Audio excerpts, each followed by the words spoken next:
Hello friends, welcome back to my channel. आज हम explain करने वाले हैं हाल ही में रिलीज हुई फिल्म बड़े मियां और छोटे मियां को, जिसमें लीड रोल कर रहे हैं अक्षय कुमार और टाइगर श्रॉफ। तो वीडियो को शुरू करते हैं। वीडियो अगर अच्छी लगे तो वीडियो को लाइक और शेयर जरूर करें और इसी तरह के लेटेस्ट और फ्रेश कंटेंट देखने के लिए आप हमारे चैनल को भी जरूर सब्सक्राइब करें। फिल्म की शुरुआत में एक सेना की टुकड़ी एक बहुत ही कीमती पार्सल को सुरक्षित जगह पर ले जा रही होती है। ये पार्सल इतना कीमती है कि अगर किसी गलत इंसान के हाथ में लग जाए तो पूरी दुनिया में युद्ध छिड़ सकता है और पूरा हिंदुस्तान भी तबाह हो सकता है।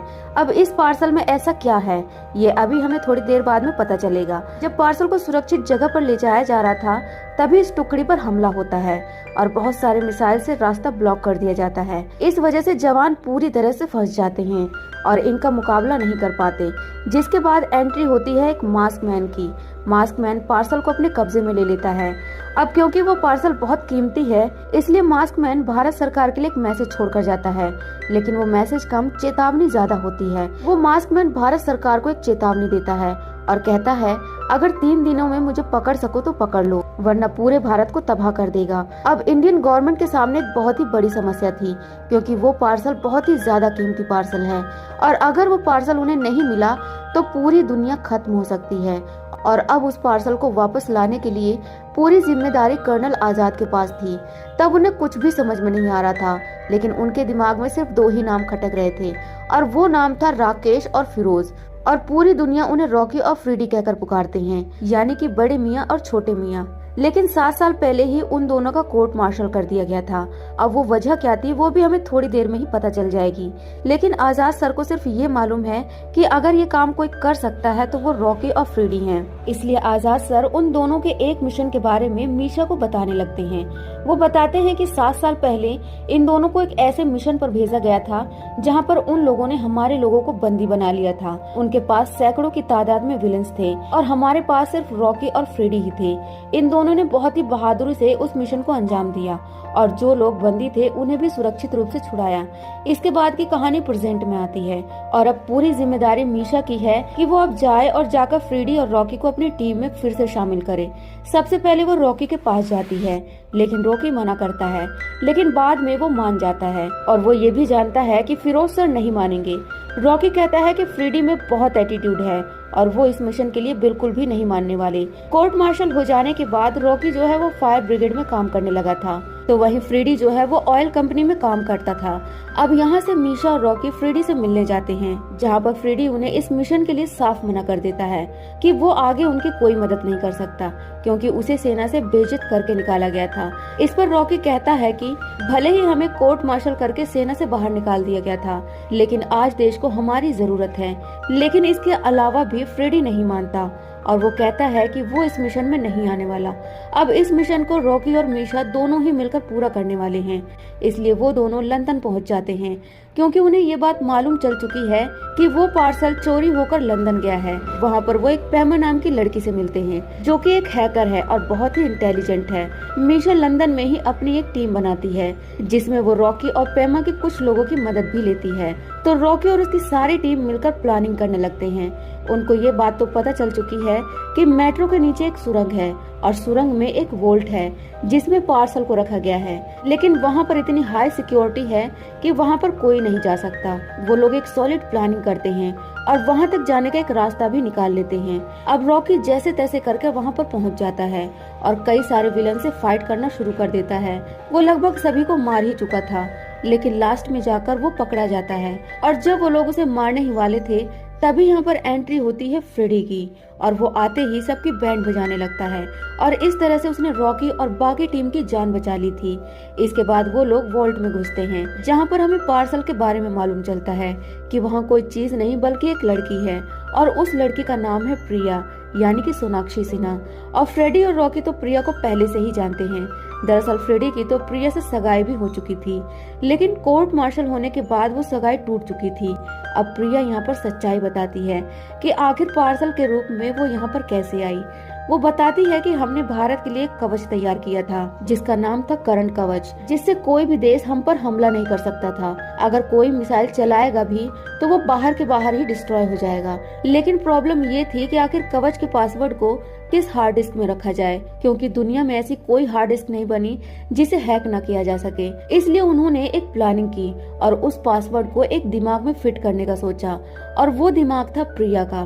प्रिया के दिमाग में उन लोगों ने पासवर्ड को फिट कर दिया था। उसी वजह से मास्क मैन के लोगों ने प्रिया को उठाया था। लेकिन यहाँ पर फ्रेडी को मालूम चलता है कि प्लानिंग दरअसल कुछ और ही है, क्योंकि विलन चाहता है कि फ्रेडी और रॉकी यहाँ पर आए, इसलिए उन्होंने पार्सल से ट्रैकिंग डिवाइस नहीं हटाई थी। जिसके बाद फ्रेडी कैमरे में देखकर मास्क मैन को वार्निंग देता है कि हम उनसे नहीं डरने वाले, और जैसा कि उन्होंने सोचा था वैसा ही हुआ है और अब हम यहाँ पर हैं। ये वीडियो मास्क मैन देख रहा था।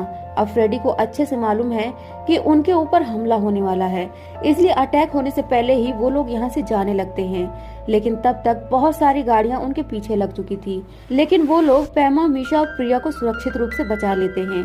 इसके बाद फ्रेडी और रॉकी उन सभी विलन से लड़ने लग जाते हैं और सभी को मार गिराते हैं।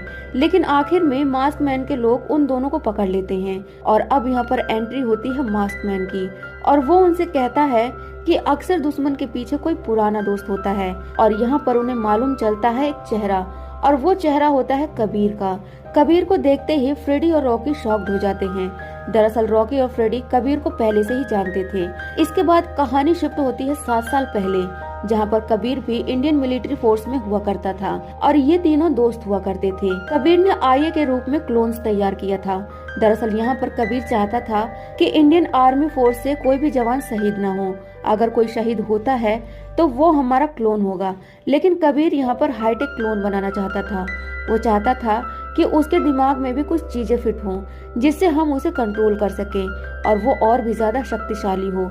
लेकिन इस बात से फ्रेडी और रॉकी पूरी तरह से खिलाफ थे और जब वोटिंग की जाती है तो इंडियन आर्मी उसके खिलाफ निकलते हैं।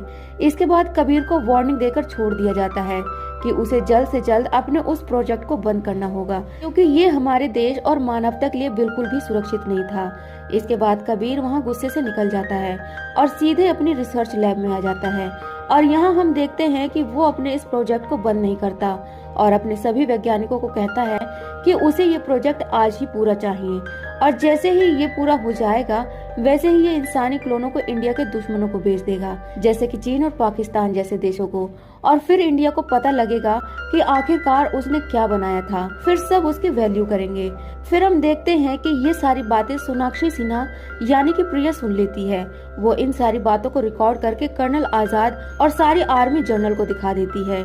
इसके बाद ये लोग फ्रेडी और रॉकी को बुलाते हैं, जिसके बाद इन्हें कबीर को रोकने के लिए कहा जाता है, लेकिन उन्हें ये भी कहा जाता है कि उन्हें कबीर को जिंदा पकड़ना है। इसके बाद रॉकी और फ्रेडी कबीर के रिसर्च लैब पर हमला कर देते हैं और कबीर के सभी गार्ड्स को मार देते हैं, जिसके बाद अपने दोनों हीरो कबीर को पकड़ लेते हैं, जिस पर कबीर उन्हें मारने की कोशिश भी करता है। तभी फ्रेडी और रॉकी उसे गोलियों से छलनी करके मार देते हैं और फिर इस तरह से कबीर का सोल्जर एक्स प्रोग्राम रुक जाता है। लेकिन अगले ही दिन हम देखते हैं कि फ्रेडी और रॉकी का कोर्ट मार्शल कर दिया जाता है और वो इसलिए क्योंकि इन दोनों को सख्त आदेश दिया गया था कि इन दोनों को कबीर को जिंदा पकड़ना था और दोनों ने ही आदेश की अवहेलना की है। इसी वजह से दोनों को कोर्ट मार्शल करके आर्मी से निकाल दिया जाता है। इसके बाद अब कहानी प्रेजेंट में आती है, जहाँ पर फ्रेडी और रॉकी कबीर से पूछते हैं कि उन दोनों ने तो कबीर को मार दिया था, तो वो आखिरकार जिंदा कैसे बच गया। तब कबीर बताता है कि उसने अपना बॉडी क्लोन तैयार कर लिया था और जब उन दोनों ने उस पर हमला किया तो उसने अपने बॉडी क्लोन को एक्टिवेट कर दिया था और वो खुद वहाँ से निकल गया, इसलिए उन दोनों ने जिसे मारा वो उसका क्लोन था। कबीर उन्हें ये भी बताता है कि उसके क्लोन को बनाने में उसे 15 साल लगे और वो उसके लिए बच्चे जैसा था और उसने उसका नाम एकलव्य रखा था, लेकिन उन दोनों ने उसे बेरहमी से मार दिया और अब तो ना वो उन दोनों को छोड़ेगा और ना ही उनके भारत देश को। इसके बाद कबीर यहाँ पर कर्नल आजाद को लेकर आता है और हमें पता चलता है कि उसने कर्नल आजाद को भी पकड़ लिया था, जिसके बाद कबीर कर्नल आजाद को मार देता है और फिर वो अपने मास्क मैन को आगे लाता है और उनका मास्क हटाता है। और यहाँ पर हम देखते हैं कि यहाँ पर जो 3 क्लोन्स खड़े थे वो कोई और नहीं बल्कि फ्रेडी, रॉकी और कर्नल आजाद थे। कबीर कहता है कि मैं इन तीनों को लेकर इंडिया जाऊंगा, करण कवच को एक्टिवेट करूंगा और इनके जरिए पाकिस्तान और चीन पर हमला करूंगा, जिसके रेस्पॉन्स में दोनों देश भारत पर हमला करेंगे और फिर इंडिया पूरी तरह से तबाह हो जाएगा। अब क्योंकि भारत पहले अटैक करेगा, इसलिए यूनाइटेड नेशन इंडिया पर सैंक्शंस लगाएगा और इसके बाद इंडिया को बचाने वाला कोई भी नहीं होगा। ये सब बोलकर कबीर सोनाक्षी सिन्हा और तीनों क्लोन्स को लेकर इंडिया की ओर निकल जाता है, लेकिन जाने से पहले वो बाकी सारे लोगों के नीचे आग लगा देता है जिससे वो लोग मर जाएं।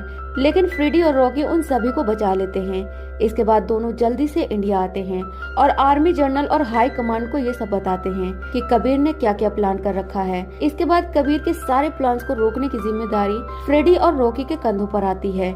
इसके बाद हम देखते हैं कि कबीर अपने तीनों क्लोन और सोनाक्षी सिन्हा के साथ करण कवच के बेस पर अटैक कर देता है, क्योंकि इसी बेस से करण कवच को एक्टिवेट किया जाता है। यहाँ पर आते ही वो सारे जवानों को मार देता है और सोनाक्षी सिन्हा यानी प्रिया को लेकर वो अंदर जाता है और उसके दिमाग को सिस्टम से कनेक्ट करके करण कवच को डीएक्टिवेट कर देता है। लेकिन इतने में ही यहाँ पर रॉकी और फ्रेडी की एंट्री होती है और आते ही उनका सामना उनके क्लोन से होता है। अब काफी देर लड़ने के बाद फ्रेडी और रॉकी उन तीनों को जलाकर खत्म कर देते हैं। इसके बाद जब वो लोग अंदर आते हैं तो देखते हैं कि कबीर ने करण कवच को हटा दिया है और मिसाइल अटैक को भी लॉन्च कर दिया है और देखते ही देखते बहुत सारी मिसाइल्स पाकिस्तान और चीन की तरफ निकल जाते हैं। इधर हमारे दोनों हीरो कबीर से काफी देर तक फाइट करते हैं और अंत में जाकर उसे जान से मार देते हैं और प्रिया को भी बचा लेते हैं। इसके बाद ये लोग सोचते हैं कि मिसाइल तो लॉन्च हो चुकी है, अगर हमें वॉर को रोकना है तो हमें करण कवच को फिर से एक्टिवेट करना होगा, क्योंकि जैसे ही करण कवच एक्टिवेट होगा वैसे ही बॉर्डर पर सिक्योरिटी की सारी लेयर्स आ जाएंगी और सारी मिसाइलें बॉर्डर के बाहर ही डिस्ट्रॉय हो जाएंगी। लेकिन वो लोग देखते हैं कि कबीर ने करण कवच का पासवर्ड भी चेंज कर दिया है। ये लोग बहुत परेशान होते हैं, लेकिन तभी ये लोग सोचते हैं कि हो न हो कबीर ने जरूर पासवर्ड एकलव्य रखा होगा, क्योंकि कबीर को अपने क्लोन एकलव्य से बहुत प्यार था। और अब जैसे ही एकलव्य पासवर्ड डालते हैं वैसे ही उन्हें करण कवच का एक्सेस मिल जाता है, जिसके बाद करण कवच को एक्टिवेट कर दिया जाता है, जिसकी वजह से सारे मिसाइल इंडिया के बॉर्डर पर ही डिस्ट्रॉय हो जाते हैं और इस वजह से एक बहुत बड़ी जंग को रोक दिया जाता है। जिसके बाद अगले सीन में हम देखते हैं कि इंडियन आर्मी के अंदर बड़े मियाँ और छोटे मियाँ दोनों को फिर से ले लिया जाता है और उनका बहुत ही सम्मान किया जाता है। लेकिन फिल्म के एंड सीन में हमें ये दिखाया जाता है कि कबीर अभी भी मरा नहीं था, वो जिंदा होता है और फिल्म के लास्ट सीन में वो अपनी आंखें खोलता है और इसी के साथ ये मूवी यहीं पर खत्म हो जाती है। इससे ऑडियंस को ये पता चलता है कि इस फिल्म का दूसरा पार्ट भी आएगा। आपको ये फिल्म कैसी लगी कमेंट करके जरूर बताइएगा। फिर मिलते हैं नेक्स्ट वीडियो में, तब तक के लिए टेक केयर, बाय।